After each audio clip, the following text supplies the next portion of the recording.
Bonsoir, ravi de vous retrouver pour un nouveau numéro de Top Rugby. Malheureusement, toutes les bonnes choses ont une fin. Une phrase un peu triviale, mais pourtant ça résume malheureusement ce qui s'est passé pour Lyon Bordeaux-Bègles. Après cette série de 11 matchs sans défaite, eh bien l'UBB est tombé, pas n'importe où quand même, chez le champion de France en titre, le Stade Toulousain. On va en reparler avec notre invité ce soir, Laurent Marty, le président de l'Union Bordeaux-Bègles. Bonsoir Laurent. Bonsoir. Merci beaucoup d'être avec nous. Avant de revenir sur ce match du côté du Stade Ernest Vallon, l'autre actualité du week-end, c'est bien sûr la convocation d'Alexandre Roumat en équipe de France. Comment vous avez réagi? C'est mérité pour ce joueur que vous avez vu grandir, parce qu'il est arrivé jeune ici à Bordeaux. Ouais. Non, il a fait les sélections jeunes, il a joué très jeune à Biarritz en Pro D2, ce qui est toujours un gage de qualité. Et puis la première année, ça a été difficile chez nous. Et l'année dernière, il a commencé à démontrer tout son potentiel. Et c'est un garçon qui monte en puissance depuis l'année dernière, et qui a les qualités pour le très haut niveau. Ouais, on l'a vu hier, il a été quand même auteur d'un gros match, bon en touche, bon dans le jeu, intelligent, donc un joueur à suivre avec l'équipe de France. On a reçu beaucoup de questions, je remercie les téléspectateurs qui nous ont envoyé des questions pour notre invité, pour Laurent. On a une première question de Saturne Oval, c'est un fidèle quand même, Saturne Oval, qui nous demande sur Twitter que nous avons 6 joueurs sélectionnés avec les Bleus. Est-ce que c'est une fierté pour vous? Et parmi les 6, est-ce qu'il y en a un dont la sélection vous a surpris plus que les autres, peut-être? Fierté absolument, parce qu'un club, c'est toujours paradoxal, parce que vous savez que si vous avez beaucoup de sélectionnés, votre club va être affaibli, mais personne ne raisonne comme ça, parce que c'est tellement du bonheur quand on annonce un joueur qui va partir avec l'équipe de France, c'est toujours un grand moment. Et puis surpris, non, absolument pas. Parce que tous ceux qui sont sélectionnés, ils sont quasiment tous passés par le centre de formation. Alors je dirais pas tous formés au club depuis le plus jeune âge, mais ce ne sont que des joueurs qui ont été décelés, soit formés carrément au club depuis Poussin pour Jalibert, soit décelés dans les autres clubs, souvent en Pro D2, et passés par le centre de formation. Donc on les connaît bien et je ne suis pas surpris. Une belle performance aussi du centre de formation, on aura l'occasion d'en reparler tout à l'heure. Alors on va revenir sur l'affiche de cette 14e journée donc du top 14 avec le déplacement du leader, l'Union Bordeaux-Bègles, sur la pelouse Ernest Vallon. On va avoir évidemment le résumé de la rencontre. D'abord Laurent, pour vous c'est toujours un match un peu particulier. Vous l'avez dit à plusieurs reprises, aller à Toulouse c'est toujours pour vous personnellement quelque chose de spécial. Ouais, très très spécial. Il n'y a aucun déplacement où je ressens ça. Je suis toujours un peu... C'est toujours un peu bizarre, quoi, parce que je revois vous savez, ça n'a pas joué, ça n'a pas changé, pardon. Ça s'est modernisé, mais je revois les terrains où on s'entraînait quand j'étais junior échelle là-bas. C'est pas les 7 deniers, mais bon, ça n'a pas changé. Non, c'est vrai, rien n'a changé, juste modernisé. Puis des copains, bon, donc c'est toujours un peu spécial. Mais bon, j'en ai marre parce qu'à chaque fois, bon, pas cette fois, mais sinon, il y a quand même eu 6 fois, et Sud-Ouest le relatait dans ses éditions la semaine dernière, où on a perdu de très très peu. Là, à la limite... on a fait un peu moins bien que les 6 années à part l'année dernière. Oui, c'est vrai qu'il y avait eu des défaites cruelles, on s'en rappelle vraiment de points pour une pénalité ou autre. Allez, on va en revenir évidemment sur ce début de rencontre. C'est parti quand même à fond la caisse. C'est vrai que 3e minute, et Thomas Ramos qui vous fait déjà des misères. Voilà, il a fait un gros match, la passe au pied elle est magnifique. C'est super bien joué de sa part, mais ils ont le rebond favorable quand même, parce que le rebond, il aurait pu aller un peu plus vers Higuin-Botham. Bon, c'est comme ça. En tout cas, l'entame, on a eu 3 essais en un quart d'heure et l'Union Bordeaux-Bègles qui réagit aussitôt. C'est vrai que sur le début de rencontre, Laurent, les deux équipes luttaient à armes égales. Enfin, l'UBB était dans le coup. Jusqu'à l'interception de Colby, on assiste au match auquel on s'attendait, c'est-à-dire 2 équipes capables d'un exploit à tout moment, ne serait-ce que par leurs individualités. Et je crois que le tournant, c'est quand même cette interception de Colby, parce qu'à ce moment-là, je sens qu'on est en capacité à faire douter le Stade Toulousain, et là on les remet dans le match. Effectivement, on était à la 10e minute pour l'essai de Radradra, donc c'est en première main, magnifique. Et là, c'est l'Union Bordeaux-Bègles qui mène 7-5, et puis effectivement, 3 minutes plus tard, en plus, c'est vrai qu'il y a cette réaction immédiate. Malheureusement, sur cette action, on va voir que Colby intercepte, et puis évidemment, quand Colby met les cannes, c'est difficile à aller chercher. Et c'est vrai que vous avez raison, Laurent, là, il fait très très mal aux têtes, parce qu'après, le Stade Toulousain vire à 12-7 à la mi-temps.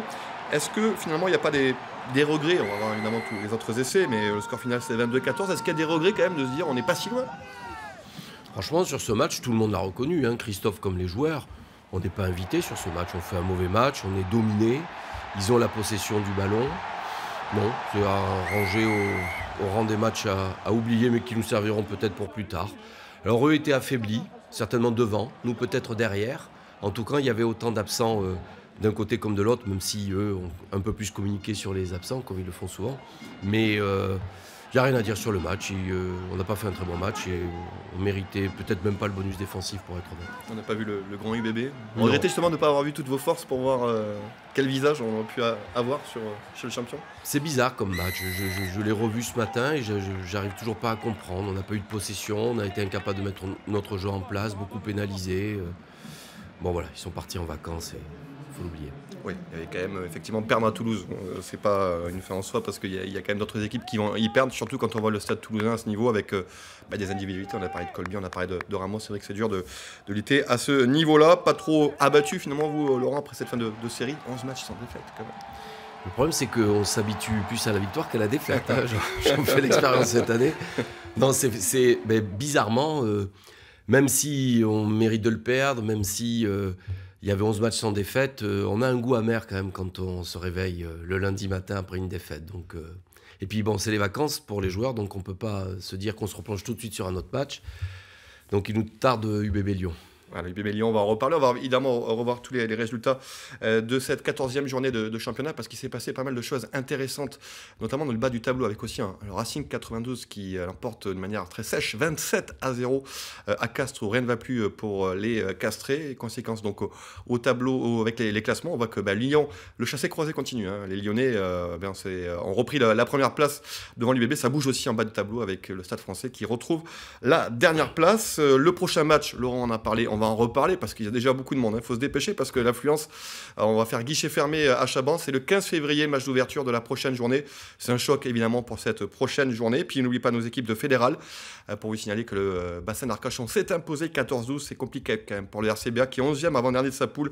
Malgré 5 victoires, c'est un peu mieux pour les équipes girondines en fédéral 2. Langon 1er, Salles 3e, Florac 4e. Et puis les espoirs de l'Union Bordeaux-Bègles sont imposés face à Oyonnax 27-14. Une info club aussi pour vous signaler que notre club participera à l'Instanso Super 7. C'est ce samedi 1er février à la Défense Arena de Nanterre. Il y a tous les clubs de top 14 qui sont représentés pour ce championnat de rugby à 7 professionnel, plus Monaco, plus les Barbarians. Une petite nouveauté, surtout pour Monaco. Le club sera représenté par l'UBB Seva Sevens. C'est le nom de l'équipe qui va participer à ce championnat. Ce sont surtout des jeunes, des espoirs qui vont participer à cette compétition. D'abord, il faut dire que c'est une superbe initiative de la Ligue, parce qu'on va avoir enfin un vrai championnat professionnel de rugby à 7 qui va démarrer. Et le rugby à 7, ça plaît à tout le monde, on le sait. Il y a Nicolas Plazy, Jules Gimbert et Lucas Méret, plein de jeunes de qualité, des tout jeunes comme Alex Bory, Noé Vallès, qui sont des espoirs du club, Sacha Gué, Clarence Bienez, Jean-Baptiste Lachaise. Et puis aussi, on a un joueur de Bergerac. Et puis 2 de Carcassonne et 1 de Biarritz. On remercie les clubs de Carcassonne et de Biarritz d'avoir prêté des joueurs. C'est le système de ce Super 7. En même temps, vous pouvez faire appel à des clubs de Pro D2, voire de Fédéral 1, pour que des joueurs viennent tenter leur chance et se montrer. Ça va être une belle journée, très sympa. Le 7 a de l'avenir hein, en France, pour vous, c'est l'avenir. On sait que c'est aux Jeux Olympiques. Voilà, entre le 15 et le 13, il y a une place à développer complètement. On en est convaincu parce que on sait que c'est un rugby très spectaculaire et puis surtout qui peut être pratiqué par des gabarits qui ne se sentent pas forcément à l'aise au rugby à 15. Donc je pense que la mayonnaise va bien prendre. À suivre donc ce samedi à la Défense Arena pour encourager l'UBB Seva Sevens. On revient à 15 et au top 14. Laurent, c'était la première journée de la phase retour ce week-end. Vous, sur la phase aller, quel regard vous tirez sur cette première partie de championnat de votre équipe? C'est un début de saison idéal, parfait pour vous? Ouais, champion d'hiver. C'est difficile de faire mieux quand même, hein, parce que bon, on finit 2e du championnat au bout de 14 journées. On est qualifié pour un quart de finale de Coupe d'Europe à domicile. Il y a 6 sélectionnés, peu de blessés, je touche du bois. Donc non, Christophe avec son staff ont fait un très très bon travail. Ils ont trouvé un très bel effectif en arrivant, mais encore fallait-il le faire tourner. Et ils en tirent la quintessence et puis tout se passe bien, quoi. Je veux dire, là, on a une culture club qui fonctionne bien. Il y a des actions tout autour du club. Il y a du monde au stade. Enfin, on est content. Alors on le voit aussi sur les messages qu'on reçoit, beaucoup de gens nous disent, n'ont pas de questions pour les invités, juste les remercier, c'était le cas la semaine dernière, c'est le cas aussi ce soir, des gens nous écrivent pour nous dire merci simplement, faites passer le message, on remercie le club, les joueurs pour le bonheur qu'ils procurent. On n'avait pas ces messages les années dernières, ça, autant être honnête. Vous sentez qu'il y a un engouement qui est retrouvé quand même autour du club, quelque chose qui se passe cette année? Mais oui, parce qu'on est monté en puissance. Hein, il y a 3 saisons, on avait fini à 25 000 spectateurs de moyenne, et puis on a eu un coup de moins bien. Donc forcément, les gens sont un petit peu déçus, il n'y a plus de progression au club. L'année dernière, ça jouait moins bien. Mais on s'est débrouillé avec les moyens du bord quand même l'année dernière. Et puis là, on retrouve un petit peu tous les ingrédients qui font plaisir au public. Il y a de la victoire, il y a de l'engagement, il y a du beau jeu, donc ils reviennent. Allez, ils seront là, présents bien sûr pour le match contre Lyon, parce que ça c'est un match très très important. Après la défaite à Toulouse, justement, ce match-là, ça va être un match charnière dans la saison, parce qu'il faut bien l'entamer. Après, il y a un nouveau bloc qui va démarrer. C'est un match très important pour la fin de saison de l'UBB Lyon. Il est hyper important, ce sera un match à forte pression comme on les aime, parce que je le dis toujours, quand on est dans le sport professionnel, il ne faut pas avoir peur de la pression, elle est bonne la pression, c'est ce qui nous fait vibrer. On a vu en plus un Lyon très très fort contre Toulon, nous on a été beaucoup moins bien contre Toulouse. Bon ben voilà, on reçoit le premier, il faut absolument qu'on gagne, et puis j'imagine que les joueurs doivent être un peu vexés de leur match à Toulouse, donc je fais confiance à Christophe pour bien préparer les troupes. On peut lui faire confiance. Vous parlez de la bonne pression, justement, Laurent. On a vu lors du match au WASP, c'était un match décisif pour la qualification en Challenge Cup. C'était un match de phase finale. Christophe, les joueurs nous l'ont dit.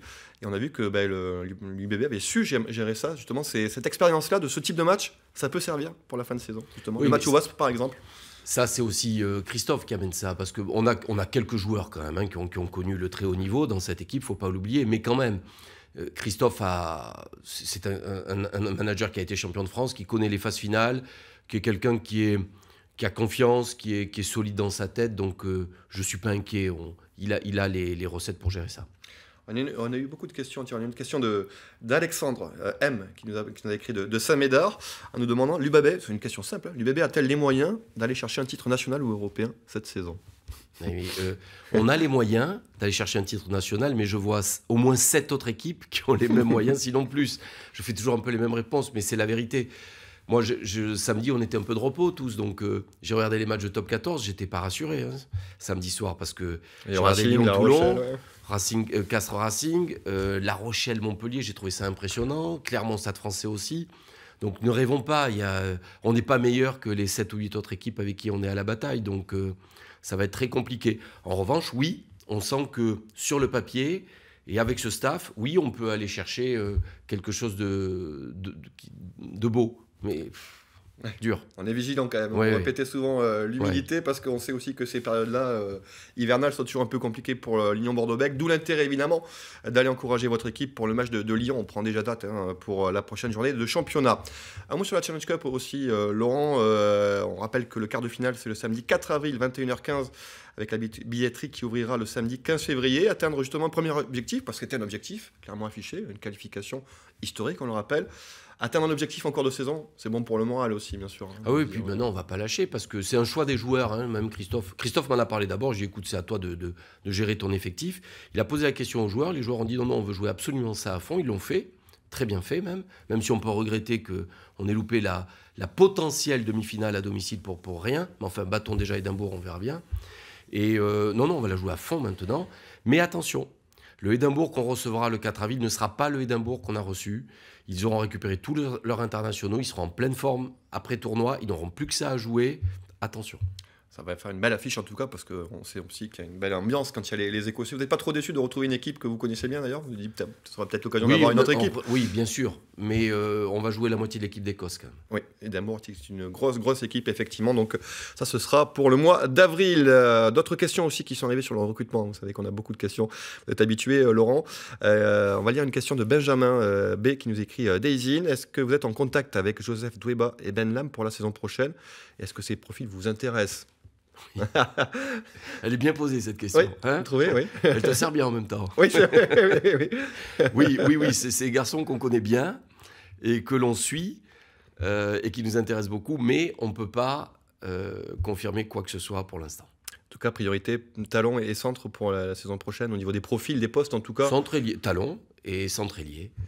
Puisqu'au talon, Christophe a fait ses choix, Maxime Lamotte revient, Florian Dufour va certainement quitter le club et il y aura donc un talonneur de recruter. On a parlé de justement peut-être un joker médical. On a lu dans la presse que Mamoukashvili était venu voir les... Ce sera certainement lui, même si là aussi on ne peut pas confirmer. À valider en tout cas. Vous aviez aussi, là on va parler du club aussi de manière générale, vous aviez, la dernière fois que vous étiez venu dans cette émission, parler de la volonté d'ouvrir le capital un peu du club à d'autres investisseurs. Est-ce que l'appel a été entendu? Est-ce que vous avez trouvé d'autres personnes qui sont venues vous aider un petit peu? Pas énormément, mais suffisamment pour que l'opération puisse se faire. Mais on va attendre là aussi d'avancer parce que vous savez, assez rapidement, vous pouvez trouver un accord, un engagement moral, mais on sait quand même que là, on touche à l'entrée dans un capital, donc il faut vraiment attendre qu'on avance plus dans les tâches administratives pour confirmer quoi que ce soit. Peut-être sur la situation, peut-être que vous ne voulez pas en parler, mais la situation financière du club, vous l'aviez évoqué aussi là, il y a quelques temps, des fois, position de déficit. Mais, oui, bon, le déficit de l'année dernière, il a été très conséquent. On est reparti sur les mêmes bases cette année. C'est tout simplement les résultats sportifs qui vont faire qu'il se réduira ou pas. Pour l'instant, c'est quand même une bonne tendance puisque on recommence à faire un petit peu plus de recettes guichet et qu'on a quand même déjà un quart de finale de Coupe d'Europe à jouer à domicile qui devrait rapporter des bénéfices au club. Voilà, donc en plus on fera sûrement un stade comble pour la venue des Écossais d'Édimbourg, donc allez encourager aussi votre équipe pour cela, pour aider votre club dans tous les sens du terme. On a une autre question, on a eu beaucoup de questions pour vous Laurent aujourd'hui, de Nicolas, plus personnel, comment vous voyez votre avenir vous au sein du club dans les prochaines années? Ce que j'ai déjà expliqué, c'est que s'il fallait refaire tout ce que j'ai déjà fait, je ne pourrais pas. Je suis très honnête là-dessus, ça a été 12 ans de ma vie où j'ai donné énormément et qui ont été globalement difficiles, mais pour des satisfactions incroyables. Donc, si c'était à refaire, je le referais. Mais si vous me dites les 12 prochaines, ça va être comme les 12 dernières, non. Ça, je crois que je n'aurai pas la force. En revanche, pas tout seul, en tout cas, c'est ça? Non, pas tout seul. En revanche, j'ai quand même le sentiment que tout ce travail commence à payer. Et qu'on va peut-être rentrer dans la partie un peu plus agréable où il y aura plus de résultats, en tout cas sportivement. Donc, si ça continue comme ça, je peux encore rester très longtemps. Mais en tout cas, je ferai les choses comme il faut, avec tout le respect dû à tous les gens, supporters, partenaires qui nous ont toujours aidés. Et je ne veux pas que ce club tombe dans les mains d'un fonds d'investissement. Je ferai tout pour assurer sa pérennité, quelle que soit ma situation personnelle. Merci Laurent. Un dernier mot sur le 15 de France, parce que le tournoi débute, il y a plein d'actualités pour la planète rugby. On commence avec un alléchant France-Angleterre. Vous êtes optimiste, vous êtes confiant avec le nouveau staff, toujours? Ouais. Non, je pense qu'ils font du bon travail. Ils ont professionnalisé. Ils ont une génération de joueurs exceptionnels. Donc je crois et les clubs ont fait un effort considérable. J'allais vous en parler, parce qu'il y a quand même 42 joueurs libérés. Voilà, tout est réuni pour que ça marche. Après, il ne faut pas non plus les juger sur le premier match, mais c'est le match qui n'a pas été joué en Coupe du Monde. C'est un côté très passionnant, ce premier match. On sait ce que donnent les France-Angleterre en général. Il n'y aura pas besoin de beaucoup motiver les joueurs français, ni les joueurs anglais. Donc voilà, il ne faudra pas les condamner sur ce premier match, mais on est confiant pour qu'il y ait une victoire. Tiens, vous parlez des Anglais, un sujet je pense qui vous tient à cœur aussi, c'est les Saracens. Je pense que vous suivez ça de près. Donc les Saracens relégués en Division 2 anglaise. C'est un exemple justement peut-être la fermeté de la Ligue anglaise. Oui, ils ont d'autres moyens. Et on sait tous qu'il y a un club en France qui a beaucoup triché, qui peut-être triche moins d'ailleurs. Je crois comprendre et j'espère qu'il commence à rentrer dans le rang, mais je crois savoir qu'il y a encore un ou deux dossiers qui ne sont pas clairs. Mais s'il devait continuer à tricher, il faut souhaiter qu'il leur arrive la même chose. Je voudrais faire un petit bémol par rapport aux Saracens. Il ne faut pas oublier que ce club a écrit une véritable histoire, a dégagé une vraie culture de club et a dépassé le salary cap pour garder des joueurs qu'ils avaient formés. C'est pas comme quand vous disposez d'énormément d'argent et que vous recrutez les meilleurs joueurs de la planète. Ils avaient formé Farrell, Itoge, les frères Vunipola. Donc, sportivement, je trouve que ça m'a fait un petit peu de peine. Mais manifestement, ils avaient beaucoup triché, donc c'est comme ça. Et les voir en Coupe d'Europe, toujours qualifiés? Vous trouvez ça normal? C'est pas grave, c'est bien. C'est la grande Coupe d'Europe en plus. Ouais, voilà. On va s'intéresser à la Challenge Cup, nous, du côté. Ils n'ont pas volé leur titre, ils ont gagné sur le terrain. Exactement. Merci beaucoup, Laurent, d'être venu encore une fois dans cette émission un peu plus longue pour avoir évoqué tous ces sujets qui agitent la planète rugby. Et nous, on se retrouve lundi prochain pour un nouveau numéro de Top Rugby.